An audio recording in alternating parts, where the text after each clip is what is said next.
10월 5일 월요일, 오늘 주시는 하나님의 음성입니다.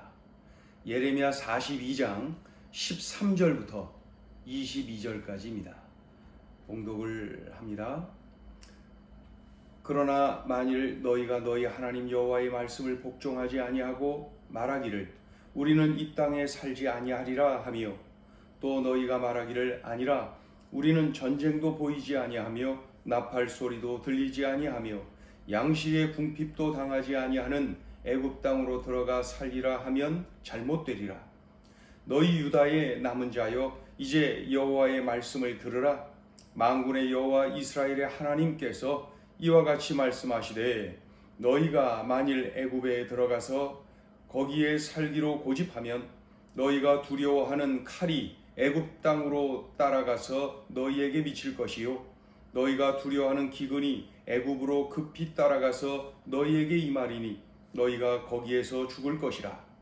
무릇 애굽으로 들어가서 거기에 머물러 살기로 고집하는 모든 사람은 이와 같이 되리니 곧 칼과 기근과 전염병에 죽을 것인즉 내가 그들에게 내리는 재난을 벗어나서 남을 자 없으리라. 만군의 여호와 이스라엘의 하나님께서 이와 같이 말씀하시되, 나의 노여움과 분을 예루살렘 주민에게 부은 것 같이 너희가 애굽에 이를 때에 나의 분을 너희에게 부으리니 너희가 가증함과 놀램과 저주와 치욕거리가 될 것이라. 너희가 다시는 이 땅을 보지 못하리라 하시도다. 유다의 남은 자들아, 여호와께서 너희를 두고 하신 말씀에 너희는 애굽으로 가지 말라 하셨고, 나도 오늘 너희에게 경고한 것을 너희는 분명히 알라. 너희가 나를 너희 하나님 여호와께 보내며 이르기를, 우리를 위하여 우리 하나님 여호와께 기도하고 우리 하나님 여호와께서 말씀하신 대로 우리에게 전하라. 우리가 그대로 행하리라 하여 너희 마음을 속였느니라. 너희 하나님 여호와께서 나를 보내사 너희에게 명하신 말씀을 내가 오늘 너희에게 전하였어도 너희가 너희 하나님 여호와의 목소리를 도무지 순종하지 아니하였은즉 너희가 가서 머물려고 하는 곳에서 칼과 기근과 전염병에 죽을 줄 분명히 알지니라. 아멘. 유다 땅의 남은 백성들이 예레미야에게 기도 부탁을 합니다. 무슨 내용인가요? 우리가 갈 길과 우리가 할 일을 무엇인지를 하나님께 좀 여쭈어 달라. 하나님의 뜻을 알고 싶다는 거예요. 우리가 어디로 가야 될지, 우리가 무엇을 해야 될지 하나님께 알려달라는 거예요. 하나님께서 알려주시기를 기도해달라는 거죠. 그래서 예레미야가 하나님 앞에 기도합니다. 그리고 하나님의 뜻을 깨달아 그들에게 대언을 하는 것이죠. 10일 후에 말이죠. 예레미야가 하나님의 음성을 대언하는데 간단합니다. 유다 땅에 머물라. 어느 곳으로 갈 곳이 어디냐? 유다 땅에 머물라. 유다 땅에 머물라는 거예요. 그리하면 하나님께서 유다 땅에 더 이상 재난이 없도록 하실 것이다. 이렇게 약속하십니다. 동시에 바벨론 왕도 너희를 불쌍히 여겨 포로들을 본향으로 돌아올 수 있도록 할 것이다. 이런 하나님의 말씀을 들려주시죠. 그러니 다른 생각하지 말고 유다 땅에 머물러라. 이것이 하나님의 뜻이라고 알려줍니다. 그런데 유다 백성들은 애굽으로 가고 싶다는 거예요. 애굽으로 가고 싶다는 거예요. 전쟁도 없지요. 양식이 풍부하지요. 물이 많지요. 좋은 곳이, 그 풍부한 곳, 풍요로운 곳으로 가고 싶다는 거예요. 그러나 하나님은 예레미야를 통해서 선포하십니다. 애굽으로 가면 재앙이 임할 것이다. 칼과 기근과 전염병으로 너희들이 멸망할 것이다. 이런 내용이 13절부터 17절까지 기록되어 있습니다. 하나님은 예레미야를 통해 분명하게 하나님의 뜻을 알려주십니다. 유다 백성들이 먼저 예레미야에게 하나님의 뜻을 알려달라고 또 기도 부탁까지 했잖아요. 그래서 하나님의 뜻을 알려주고 계시는 거죠. 그러나 그들은 순종하기 싫다는 거예요. 자기들의 생각과 다르기 때문에 순종하지 않겠다는 것이죠. 바벨론 왕의 통치를 받으며 유다 땅에 머물라 그렇게 말씀하시니까 싫어요. 애굽이 더 좋아요. 애굽이 더 안전해요. 평안해요.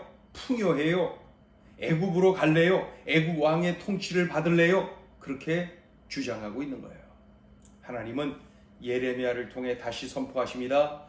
너희가 가서 머물려고 하는 곳에서 칼과 기근과 전염병에 죽을 줄 분명히 알아라. 이런 내용이 18절부터 22절까지 기록이 되어 있습니다.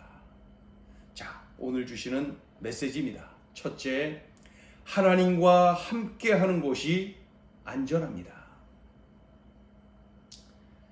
유다 땅에 머물라 그리하면은 내가 재난도 그 땅에 다시는 내리지 않을 것이고 바벨론 왕도 너희를 선대하여서 또 포로들을 이곳으로 이 본향으로 돌려보낼 것이다.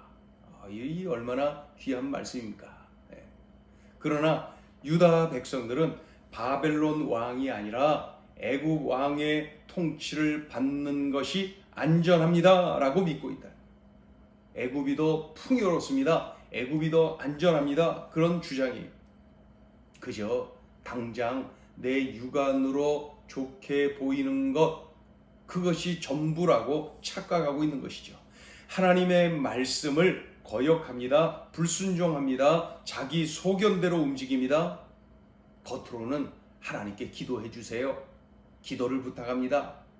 그래놓고 속으로는 자기 뜻과 다르기 때문에 순종하지 않겠다는 거예요. 이게 뭡니까 이게? 이들이 착각하고 있는 것 우리들은 깨달아야 됩니다. 하나님과 함께하는 곳이 가장 안전하다. 하나님과 함께하는 곳이 가장 안전하다.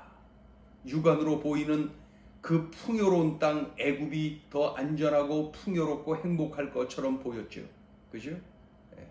그러나 하나님과 함께하는 곳이 그 어디든 가장 안전합니다. 우리 육안으로 보기에 좋든 나쁘든 그런 거에 관계없이 하나님과 함께하는 곳이 가장 안전하다. 오늘 귀한 음성을 들려주셨어요. 내 삶에 적용을 해보세요. 이 말씀을 내 삶에 구체적으로 적용을 해보세요. 자, 둘째 주시는 메시지입니다. 나의 고집을 내려놓고 하나님께 순종하라. 왜 그래요? 그때가 행복하니까. 예레미야에게 기도 부탁을 하지요. 우리가 갈 길이 어디인지, 우리가 할 일이 무엇인지 하나님께 여쭈어 달라. 기도 부탁을 합니다. 그래서 예레미야가 하나님께 기도합니다. 하나님의 뜻을 깨닫게 되었습니다. 그래서 어떻게 했어요? 알려줍니다. 그러면은 하나님의 뜻을 알려주었으면 감사하게 듣고 받고 순종하면 될 것 아닙니까? 이들은 어떻게 해요? 갈등하고 또 당연히 불순종으로 이어지는 모습을 볼 수가 있어요. 만약에 자신들의 생각과 똑같이 하나님께서 말씀하셨다면은 아마도 분명히 순종하는 척 했을 것입니다. 이 자기들의 마음을 너희 마음을 속였느니라 이렇게 표현하고 있죠. 자기들 마음을 속이고 있는 거예요. 내려놓아야 됩니다. 나의 고집, 나의 계획까지도 하나님의 뜻과 일치하지 않으면 내려놓아야 됩니다. 내려놓아야 됩니다. 이 말씀을 이렇게 보는 중에 사도 바울이 생각이 나세요. 사도 바울. 그는 오랫동안 아시아 선교를 위하여 계획하고 준비하고 여러 날을 통해서 그렇게 준비해 왔습니다. 아시아 선교를 위해서. 아시아를 먼저 선교하고 싶어서. 그런데 성령께서 가르쳐 주셨어요. 아시아가 아니라 유럽으로 가라고 말이죠. 그때 즉각 순종합니다. 하나님의 뜻임을 알아낸 즉시 바로 내려놓고 순종합니다. 자기의 계획 내려놔, 자기의 고집, 자기의 모든 생각 내려놓고 성령께 철저히 순종하고 유럽으로 향하지 않습니까?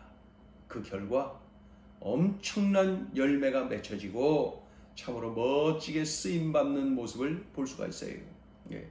당장 내 눈에 좋게 보이고 잘 될 것처럼 보이는 것, 그것이 전부라고 착각하면 안 됩니다.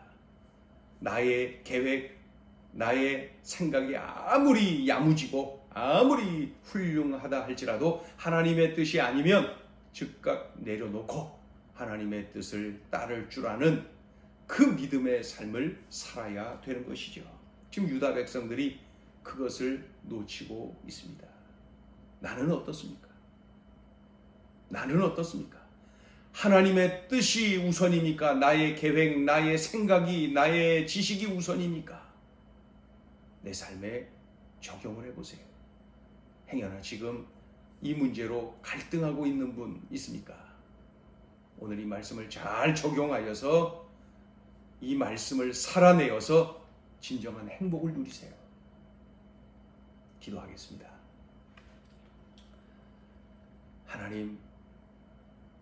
하나님이 함께 하시는 곳이 가장 안전합니다.